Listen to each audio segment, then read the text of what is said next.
Messieurs les modérateurs, merci. Alors, c'était une session internationale, donc je m'en excuse par avance. Les diapositives sont en anglais pour les rares ou les étrangers absents de cette salle. Voilà, donc je vais vous parler d'infections respiratoires sévères. J'ai aucun conflit d'intérêt avec la présentation actuelle. Juste par honnêteté intellectuelle, je vous ai mis les quelques conflits autres que je possède. Alors, en 20 minutes, c'est dur de faire toute la virologie respiratoire. Je vais essayer d'être synthétique et de vous parler de deux pathologies qu'on peut rencontrer, les pneumonies communautaires sévères, virales, et les pneumonies nosocomiales virales potentiellement sévères. Deuxième partie un petit peu plus courte, parce que bien qu'il y ait beaucoup de littérature, les évidences sont, vous allez le voir, assez faibles. Alors, les pneumonies communautaires virales, mon diaporama pourrait s'arrêter là. En gros, les virus respiratoires qui peuvent être responsables d'infections respiratoires sévères sont listés sur cette diapositive. J'ai dit en gros, j'y reviendrai dans ma présentation, mais il y a à quelques exceptions près d'autres virus qui peuvent être responsables d'épidémies ou d'atteintes respiratoires sévères. Mais les principaux sont listés sur cette diapositive. Et un des travaux les plus récents qui est regardé ça, c'est un travail d'une équipe coréenne paru dans le Blue Journal qui avait regardé la proportion de virus respiratoires chez des malades admis en réanimation pour infections respiratoires sévères. Et vous voyez, donc, ils avaient différencié pneumonie associée aux soins à droite, on n'en parle pas tout de suite, de pneumonie communautaire, petit collectif, 64 malades, mais ils avaient retrouvé quand même, dans 40% des cas, un virus respiratoire. Vous voyez que ça peut être du rhinovirus dans 6% des cas, du métapneumovirus dans 8% des cas, de la grippe dans 10% des cas, et du VRS, c'était exclusivement des adultes, dans 10% des cas. Donc des virus respiratoires, on va dire tout venant, qui peuvent être responsables d'infections respiratoires sévères qui motivent l'admission en réanimation. Alors ces résultats, le chiffre de 40% était quand même à prendre avec des pincettes. Dans beaucoup de cas, la présence du virus n'est pas forcément synonyme d'infection pulmonaire. Et dans une grande majorité des cas, les patients étaient atteints d'une co-infection bactérienne. Et c'est quelque chose dont il faut penser quand vous avez un patient suspect d'infection pulmonaire virale. Il faut penser à la co-infection bactérienne. Alors si on s'arrête un petit peu sur les virus respiratoires les plus fréquents, vous les connaissez. En premier lieu, il y a la grippe aviaire, hein, vous la connaissez.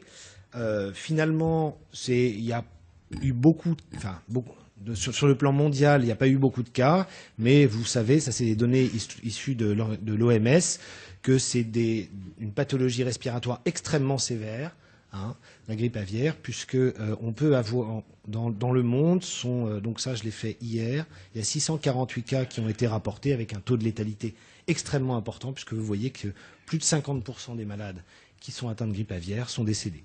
Heureusement, en France, il n'y a pas de cas. Et vous savez que ce sont souvent des cas qui sont accidentels, un contact entre la volaille infectée et l'humain. Il n'y a aucune transmission interhumaine décrite, ou en tout cas, il y a des cas qui sont douteux, mais la transmission interhumaine, elle, existe quasiment pas.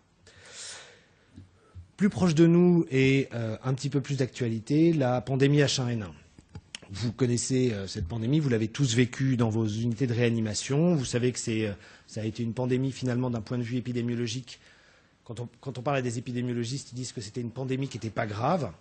Moi, ça me fait bondir quand on dit ça, mais bon, pour un épidémiologiste, les données montrent que c'est une pandémie qui n'était pas grave, avec un taux d'attaque de 7 à 10%, des infections cliniquement inapparentes fréquentes, un taux de mortalité faible, si on le rapporte au nombre d'habitants, avec vous voyez, une admission en réanimation de moins de 5%, et on le sait, nous, dans nos services de réanimation, on sait que les cas les plus sévères pouvaient avoir une mortalité de plus de 40%. Alors, qu'en est-il maintenant? On est en période post-pandémique, on le sait.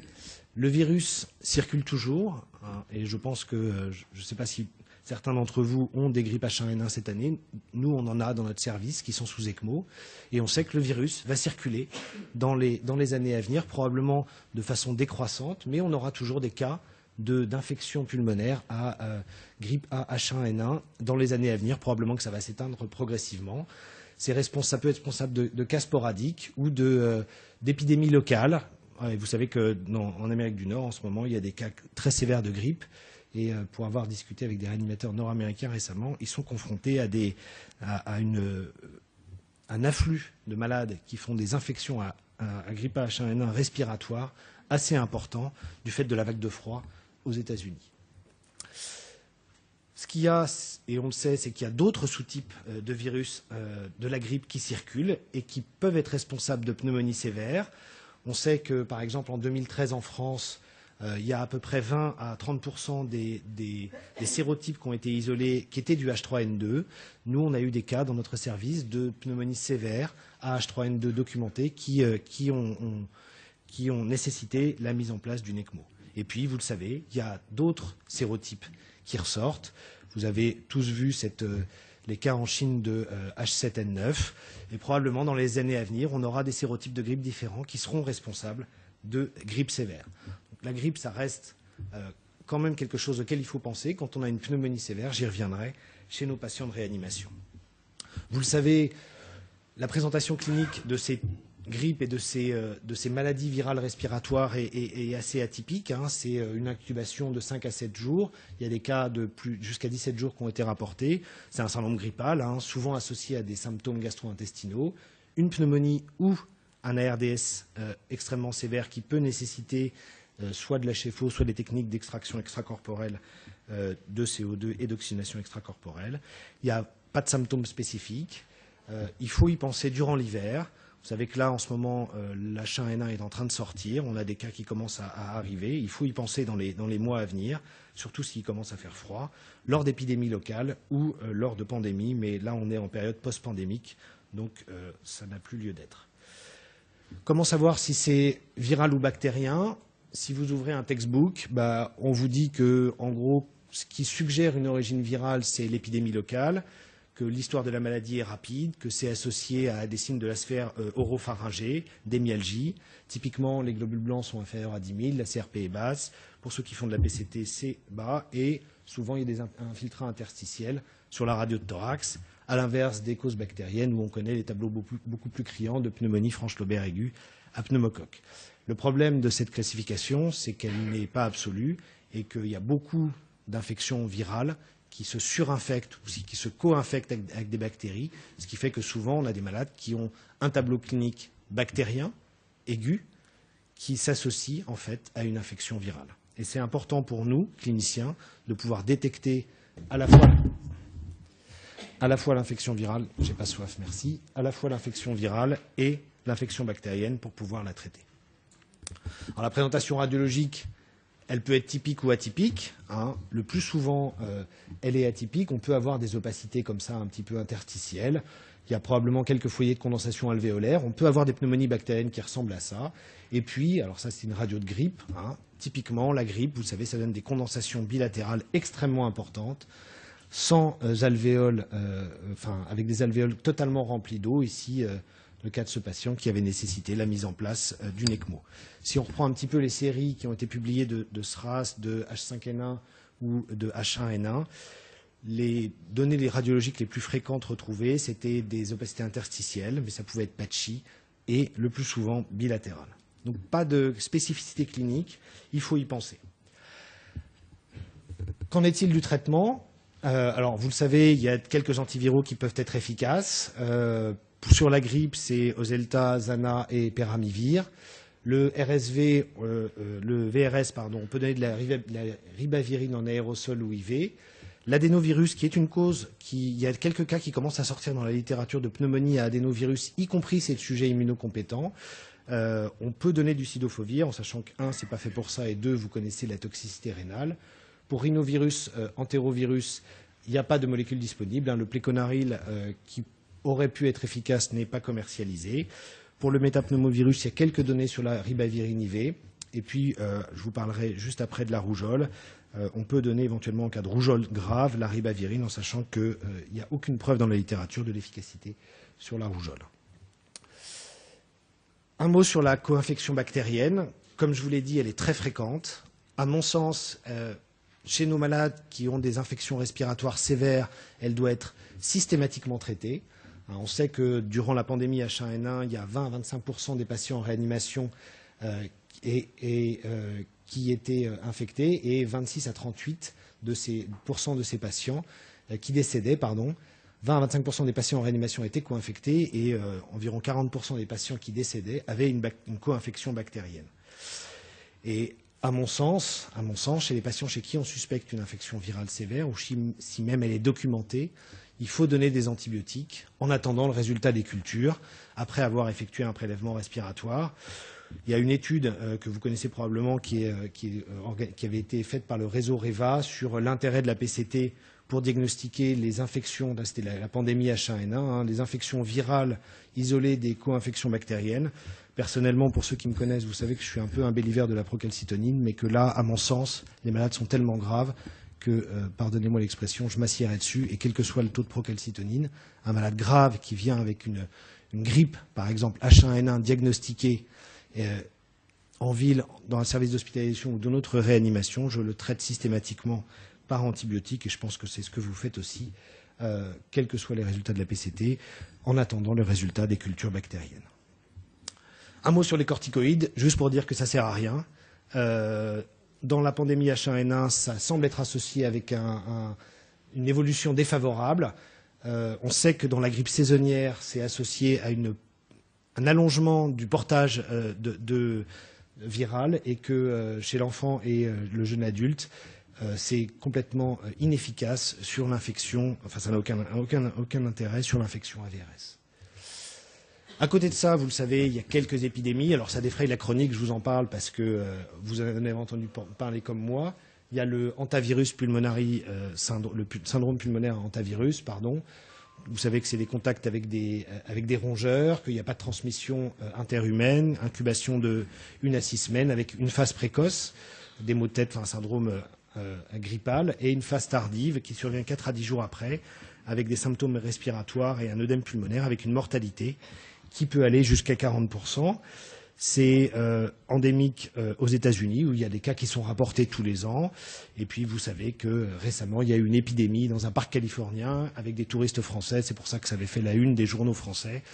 Ça fait partie des virus exotiques auxquels il faut penser chez les malades qui ont des symptômes respiratoires quelques jours ou semaines après le retour, par exemple, d'un séjour aux États-Unis, en sachant que malheureusement, il n'y a pas de traitement étiologique qui soit vraiment efficace. La rougeole, j'en dis un mot. Vous savez qu'il y a eu une épidémie de rougeole en 2011 avec des cas, vous voyez, c'est ici reporté sur ce graphe, avec des formes respiratoires sévères qui ont été hospitalisées en réanimation, avec quasiment toujours une éruption cutanée. Donc le diagnostic en général est assez facile. L'association de symptômes respiratoires et d'un rash cutané. De mémoire, le papier qui fait état d'une quarantaine de cas rapportés, c'était plus de 80% des patients avaient un rash cutané. On est plutôt en période là aussi post-épidémique et à ma connaissance, il n'y a pas de cas de rougeole grave rapportés ces derniers mois. Et puis il y a le MERS coronavirus. Une slide juste pour vous dire qu'il y a une session spécifique sur le MERS. Donc si vous voulez en savoir plus, je vous invite à aller la voir. Une session très intéressante demain. Fabrice, c'est ça? Vous savez que c'est responsable de cas de pneumonie sévère. À l'heure actuelle, c'est seulement ceux qui voyagent dans les pays du Moyen-Orient ou qui ont un contact direct avec un pays du Moyen-Orient, avec une période d'incubation qui n'est pas plus de 14 jours. Vous voyez que dans le monde, à l'heure actuelle, il y a 180 cas rapportés avec un taux de létalité d'environ 45 à 50%. Ça nous a touché un petit peu parce qu'il y a eu 2 cas français. Vous les connaissez. C'était le papier de Benoît Guéry qui était publié dans le Lancet l'année dernière. Vous voyez sur ces images, ça donne des pneumonies radiologiquement très très importantes. Les 2 patients ont été mis sous ECMO en raison de la sévérité des symptômes respiratoires. Et un, si ce n'est 2, je ne me souviens plus, j'en suis sûr pour 1, pour 2, je ne sais pas, est décédé. Donc, pour clore ce chapitre de pneumonie virale communautaire, j'ai vu qu'il me restait 5 minutes, donc je vais faire vite. Ça semble être fréquent. Les 40% rapportés par les Coréens sont, à mon avis, un petit peu exagérés. Si on agrège un petit peu toutes les données de la littérature, c'est plutôt 10 à 20%. C'est en augmentation ces dernières années, tout simplement parce qu'on les cherche et qu'on les trouve. C'est quasiment exclusivement des virus respiratoires, influenza, enfin le virus de la grippe, le rhinovirus, le VRS, l'adénovirus. Et on peut avoir d'autres virus dans des situations spécifiques, la rougeole, le MERS coronavirus, l'antavirus. Je pense que le message le plus important, c'est qu'il faut, en cas de pneumonie grave, il faut le rechercher, soit en contexte épidémique ou pandémique, soit chez les patients qui ont une pneumonie où vous n'en êtes pas sûr, une pneumonie atypique avec un infiltrat interstitiel initial, où vous n'avez pas de bactéries alors que vous avez fait des prélèvements bactériologiques. Il faut penser à le rechercher. Et puis actuellement, chez les malades les plus graves qui sont hospitalisés dans nos réanimations, la question se pose. Moi, je me la pose, c'est pour ça que je l'ai mise, mais on peut en discuter, c'est d'ailleurs discutable. C'est est-ce qu'il ne faut pas traiter systématiquement tous les patients qui se présentent dans nos réanimations avec des pneumonies communautaires sévères, bilatérales, pendant la période hivernale de la grippe. Possiblement, moi c'est ma réponse, on pourra en discuter parce que je pense que tout le monde n'est pas d'accord. Possiblement, à mon avis, c'est les patients les plus sévères. Ça se discute et ça se discute même beaucoup. Le traitement, c'est essentiellement un traitement symptomatique. On peut donner des antiviraux quand c'est disponible. Je vous ai montré la diapositive. À mon avis, il faut donner des antibiotiques quand la pneumonie est grave chez nos malades de réanimation, jusqu'au résultat de la culture. Il faut savoir arrêter les antibiotiques vite quand il n'y a pas de co-infection bactérienne. Et les corticoïdes, ça semble avoir, je sais que c'est discutable aussi, un effet plutôt délétère sur ces infections pulmonaires. 3 minutes 30 pour vous parler de pneumonie nosocomiale virale. Un petit peu moins de données. Je ne vous ai pas fait toute la revue de la littérature parce que ça aurait été beaucoup trop fastidieux. Il m'aurait fallu probablement 1 heure. Juste vous dire un mot sur les pneumonies associées aux soins. Dans ce travail coréen dont je vous parlais, vous voyez que chez les malades qui avaient des pneumonies associées aux soins, 134 malades, ils retrouvaient dans un tiers des cas, là aussi, des virus respiratoires avec les mêmes proportions que les pneumonies communautaires. Donc on peut avoir des pneumonies. Dans cette série, dans ce travail, c'était des pneumonies associées aux soins qui nécessitaient l'admission en réanimation. Donc typiquement les malades qui nous intéressent. On peut avoir des virus respiratoires comme cause de pneumonie virale chez les patients qui ont des pneumonies associées aux soins, parce que, en fait, finalement, les patients qui ont des pneumonies associées aux soins, c'est des patients quasiment communautaires pour les risques d'infection virale. Ils sont en contact avec leur entourage, ils sont en contact avec la population. Donc, chez les patients qui ont une pneumonie associée aux soins suspectes d'être virale, les virus responsables, c'est les mêmes que les pneumonies communautaires, c'est les pneumonies, c'est les virus respiratoires.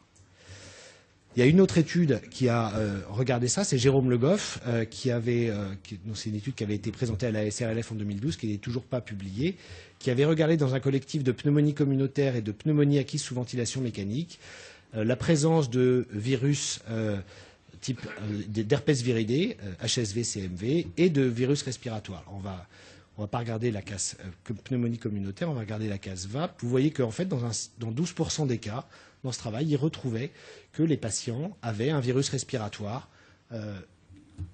au moment du diagnostic de pneumonie nosocomiale. Je n'ai pas dit responsable, mais au moment du virus du diagnostic d'infection respiratoire. En fait, quand on regarde les résultats, c'était essentiellement des pneumonies précoces. Et l'interprétation, c'est que la détection de ces virus dans les pneumonies précoces, c'est probablement des malades qui étaient infectés ou colonisés avant l'hospitalisation en réanimation.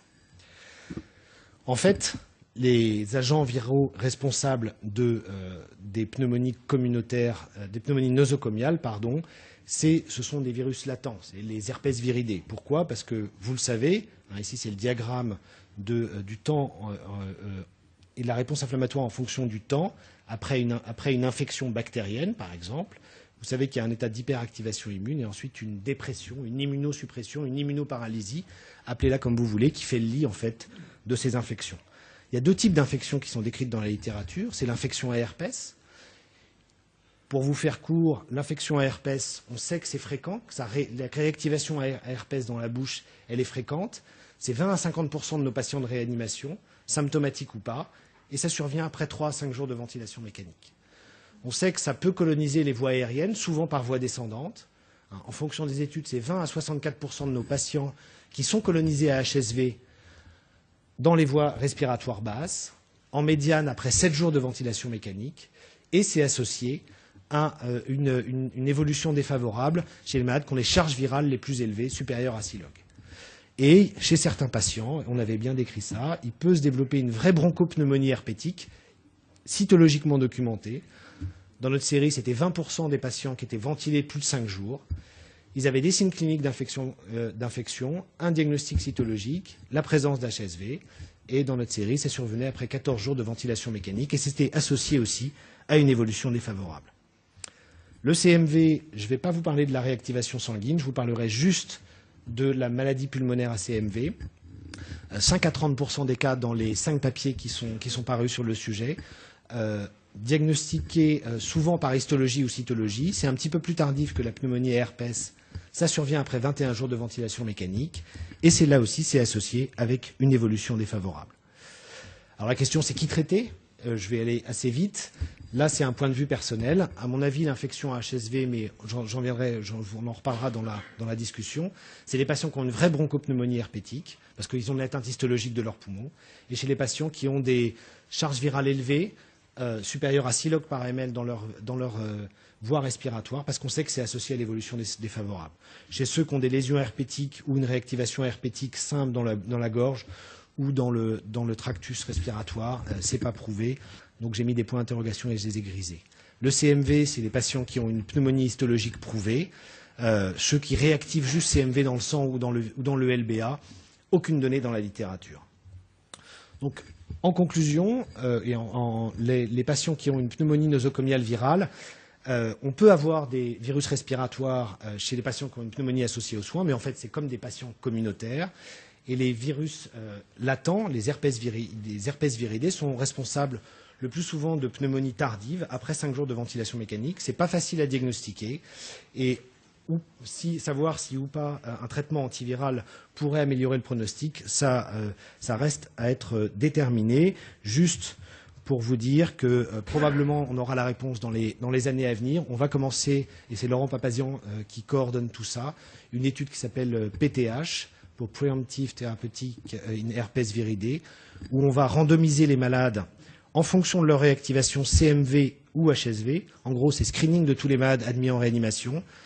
On screen pour CMV, on screen pour HSV. S'ils réactivent HSV, on les randomise à cyclovir versus placebo. S'ils réactivent CMV, on les randomise ganciclovir versus placebo. Et on espère avoir une réponse à cette double question. Des pneumonies nosocomiales virales, nosocomiales entre guillemets, est-ce que ça sert à quelque chose ou pas de leur donner un traitement ? Je vous remercie de votre attention.